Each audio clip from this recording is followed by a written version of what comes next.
Well, ladies and gentlemen, here we are. We have made it to the end of 2017. It is now 2018. I'm a little late on making this video. I've had a lot of shit to do just because of the fact that I'm a high school student and it's finals month.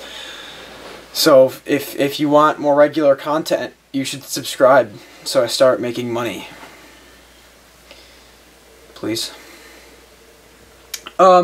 So I've finally been able to put together my top 10 movies of the year. This took a lot of thought. I saw a lot of great movies this year. I ended up seeing about 78 movies, I think it was, which is an obscene amount of movies. And sure, there were some bad ones, but this was overall, in my opinion, a pretty solid year for film. We had a lot of really good stuff come out. If you sought out the movies that were really well regarded and people really liked, and it was clear that these movies are really good, you probably got to see some really, really good stuff.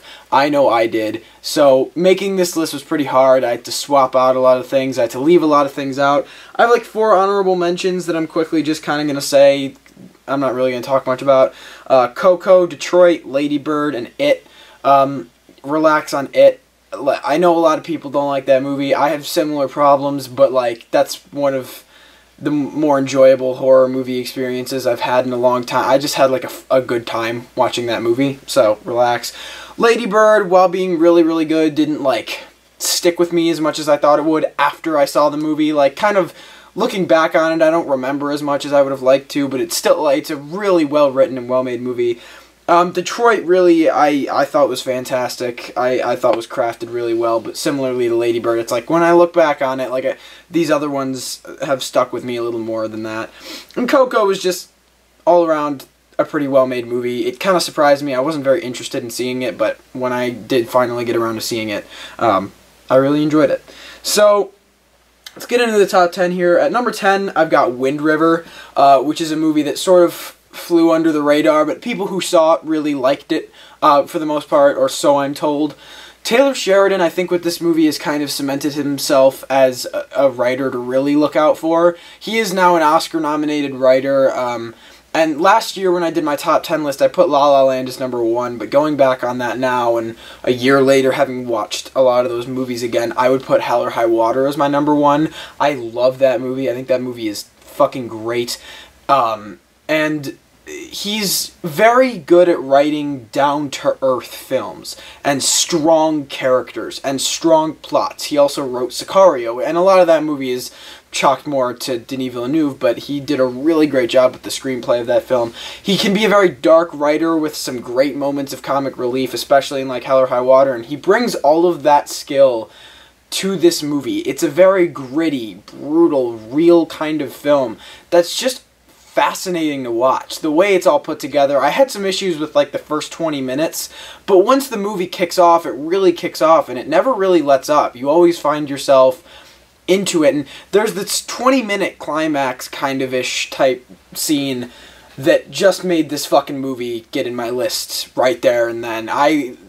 Blew me away. The entire movie as a whole is absolutely worth seeing. It crept up on my list. It sat in my honorable mentions for a while before I kind of swapped some stuff out and realized how much I liked that movie and what I felt like coming out of that movie. So, I did put that on my list. Number 9, I've got The Shape of Water, which was more of a recent viewing for me. I've been pretty excited to see that movie. I think the reason it's not higher is, and I talked about this in my review, is like you need to be careful with your expectations going into this movie, because I had expected a completely different film than what I saw coming out of it. But I still found it to be very touching and very moving and very interesting, and all of the performances are really on point, except for Michael Shannon, who's like kind of eh.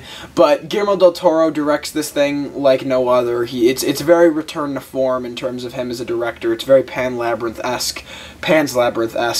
But he really, I mean, it's a visual beauty. He really brings it to life, this incredible story, and the overall development of the film, how everything comes together, whether that be Sally Hawkins and her relationship with the whatever the fuck, or Michael Shannon kind of coming after them. You're always sort of on this emotional roller coaster with these characters, and you really feel it the entire way through, and that alone just kind of garnered this thing a spot on my personal list.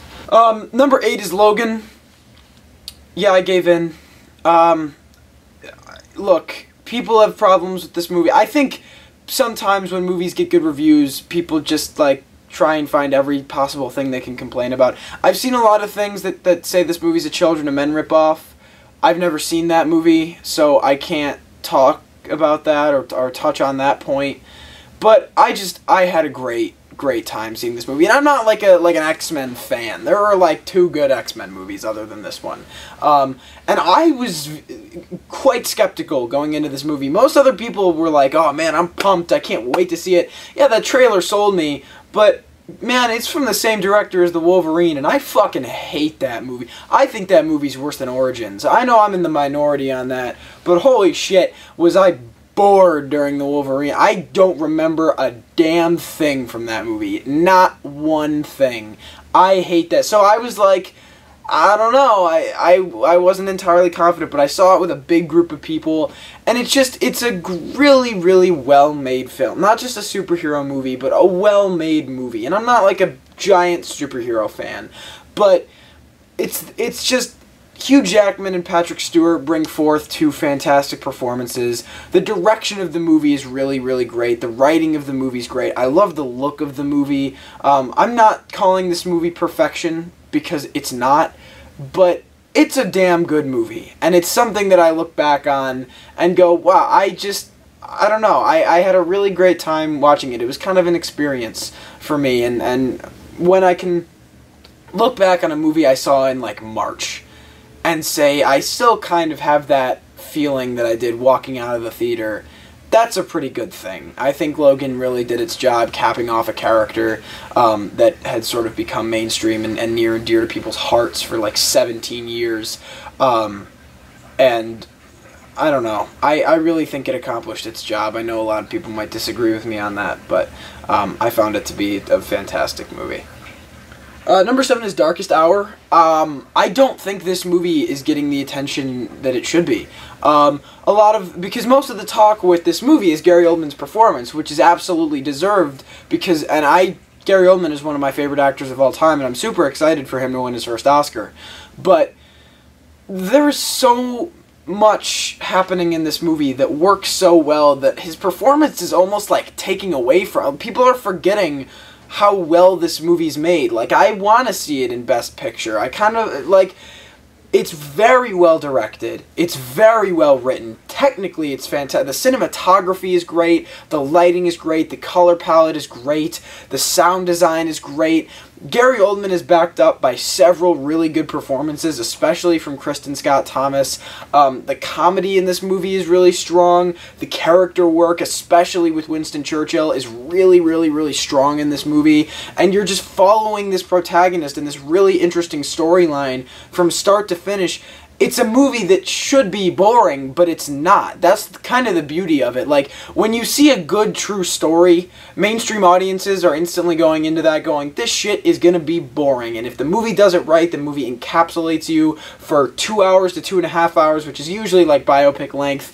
And it really does. It brings you into this story that you probably did not know as much as you would have liked to know. I didn't know much at all going into this movie. I felt like I learned something. I felt like I went on this journey. It's intense. There's a lot of tension. There's some great sequences in this movie. I know a lot of people have called this movie cheesy. I don't give a shit. I think it's well written. It's well made as a whole. I really, really, really like this movie a lot. I saw it recently too, and it's still just kind of sticking with me. Everyone I've seen it with, everyone that I saw it with and then who I've recommended it to have also loved this movie. So, I don't know. People are saying get out to see it just for his performance. I'm saying get out to see it because it's a good movie. Number 6 is Molly's Game, which is probably the most recent one I've seen on here. A lot of people don't like Aaron Sorkin, and I kind of get that. He is a very particular writing style. It's very bam, bam, bam, bam, but it's something I love. I think he's the best writer working right now. It's witty, it's fast, it's smart, it's new, it's fresh every single time. And now he's taking helm as the director. I haven't seen all of his movies. I haven't seen A Few Good Men. I haven't seen Malice. I haven't seen Charlie Wilson's War. I've seen Social Network, Steve Jobs, Moneyball, now this, and then we watched The American President in my AP government class.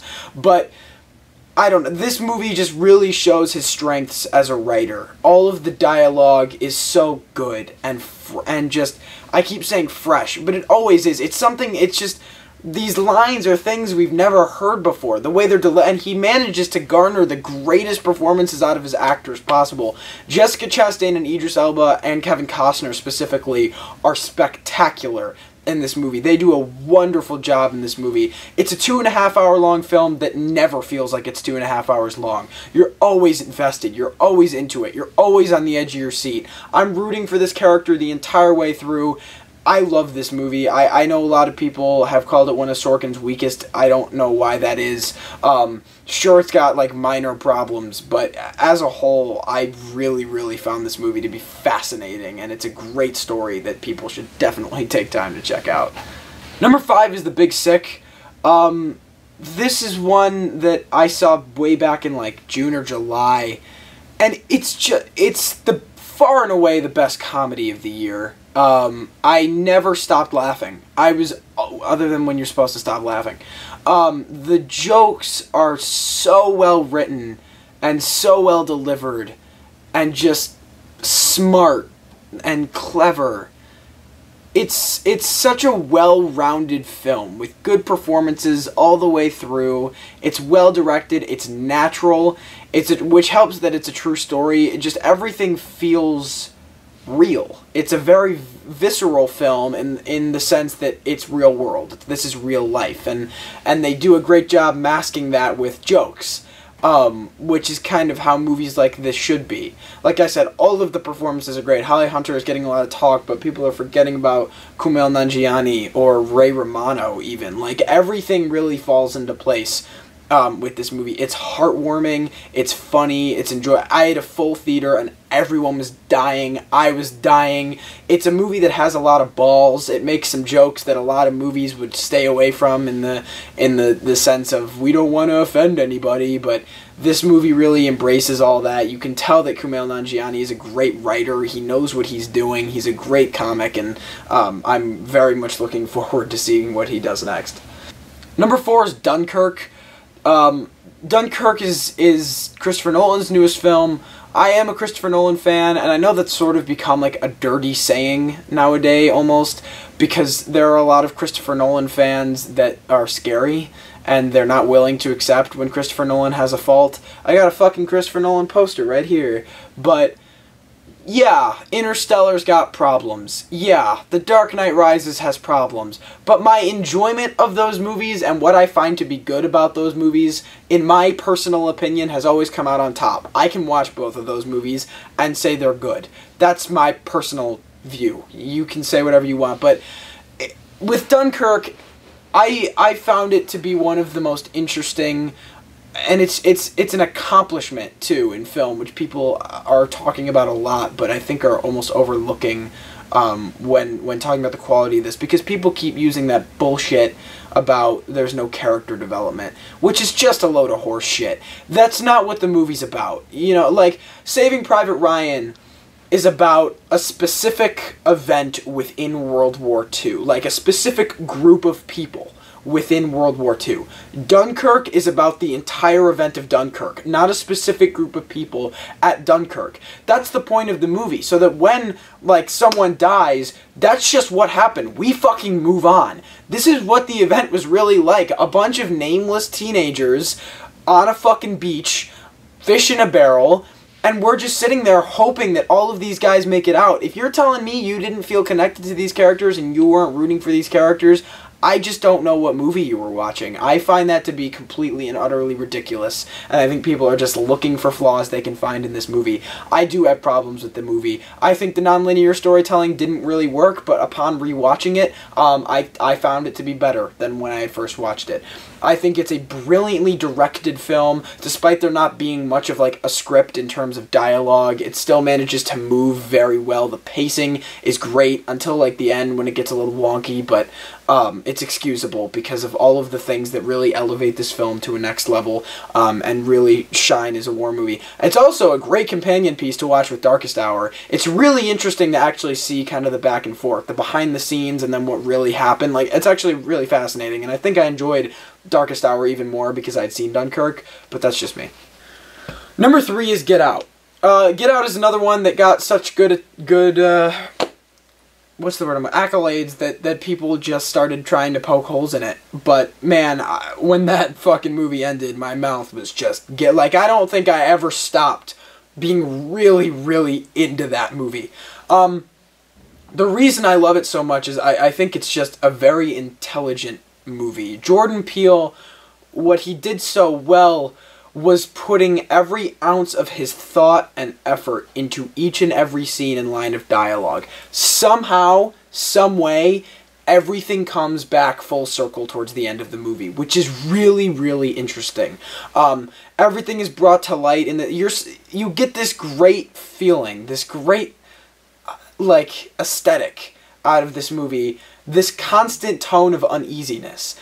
I was always just kind of back like this, not knowing what the fuck was going to happen next. I saw this with 2 of my friends, and I was latching on to both of them at every given time. I don't know, I thought this movie was just, I don't know, it's brilliant. It's one of the most intelligent movies I've seen in a long time. The writing and the direction all around is great. The performances are strong. They don't have that much other than Daniel Kaluuya. They don't have a crazy load to do. But again, it's the script where everything comes full circle and everything matters. That's what movies should be, where everything is thought about. Nothing happens in this movie for no reason. There's a purpose behind everything, and that's what makes this thing so engrossing and so good to watch. That's what I loved about Get Out, and that's why it made it so high up on my list. Number 2 is Baby Driver. This was number 1 for a very long time for me before I saw this next movie, which I'll talk about in a minute. I shit you not, I saw Baby Driver 5 times in theaters. I took new people every time I saw this movie to see it. People have issues with this movie, I have issues with it too, but the entertainment value of this movie alone should garner it a spot anywhere. It's the direction of the movie is so good. The way it's crafted, the way it's edited, the way it's pieced together, all of the performance. This thing is cast down to a T. Everything falls into place with Baby Driver. It's intense, it's funny, it's witty, it's on the nose, it's very out there, but in a good way, in the right way.